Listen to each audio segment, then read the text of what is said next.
Hi there, and thank you so much for joining us on Weather Out West on this Thursday. I'm meteorologist Ashley Ruiz. Here's what we're tracking for you today, and it's a lot. Seattle is in the first alert weather mode once again as we enter day 4 of a major weather event that's brought historic flooding, road closures, and evacuations to the region. And right now, the biggest concern is for communities along the Skagit River in Washington, where rising waters triggering fears of a potential dike or levee failure. Level 3 go now evacuation orders are in place for a wide swath of the area in Skagit County. And floodwaters are spilling into streets, shutting down dozens of roads across western Washington. We'll take you to North Bend, where I-90 eastbound is blocked by a mudslide and entire parking lots are underwater. The situation is extremely serious. The next few days are going to be very critical. Washington Governor Bob Ferguson declares a state of emergency and the National Guard activated. How it will expedite help to communities flooded and experiencing dangerous conditions.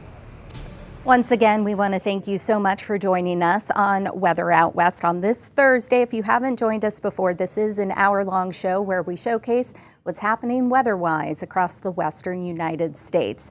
Today marks the 4th straight day in Seattle where we have a first alert weather. The governor has declared a state of emergency and says 100,000 people could be evacuated in what could be catastrophic flooding. Right now, everyone living in the 100-year floodplain of the Skagit River has been told to leave their homes. This affects parts of upriver communities, including Hamilton and Concrete, and downriver, large portions of Burlington, Mount Vernon, and LaConner. In Snohomish County, people in parts of Salton, the valley south of Monroe, and Eby Island near Everett have also been told to leave. We want to take you to Skagit County in Washington, where tens of thousands of people have been ordered to leave their homes. Seattle's Drew Andre has more.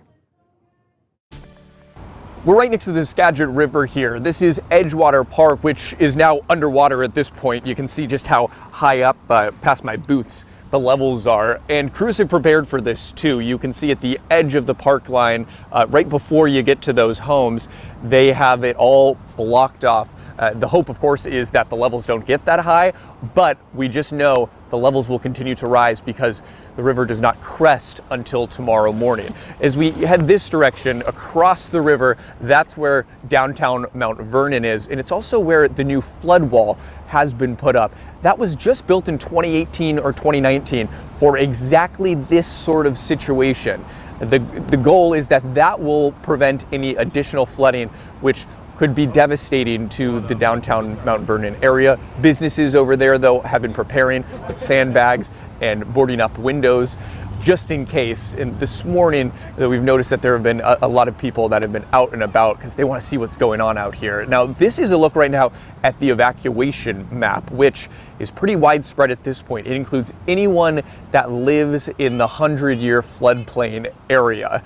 Everything you see highlighted in yellow there, it's pretty extensive, and they are under a mandatory evacuation. This is something we are going to be keeping a close eye on here in Skagit County throughout the day. Reporting in Mount Vernon, Drew Andre, King 5 News. It's a race against time in downtown Mount Vernon, right on the banks of the Skagit River. Business owners and volunteers spent the day boarding up and piling sandbags and taking what they can in case the worst happens. The owner of a wine shop and catering business, who just opened downtown a year ago on 1st Street, gave away what she could yesterday. We have a lot of perishable items. We don't know if everything will be here tomorrow or Friday or not. So the best idea I had was to get things into the hands of people that are up the hill and can enjoy them. This is the biggest test of Mount Vernon's renovated flood wall since it was built in 2019. And if you've ever been to Mount Vernon or the Skagit Valley, For the tulips, you know this is exactly where it is. It's beautiful in the spring, and it's iconic here in Western Washington. Also, one of our iconic rivers, we have the Snoqualmie, we also have the Snohomish ones, and one of which, the rising rivers, is the Snoqualmie River near Carnation and Snoqualmie Falls. That's the one you may recognize. The river is expected to crest Thursday morning. Seattle's Savannah Welch is in North Bend tracking the flood.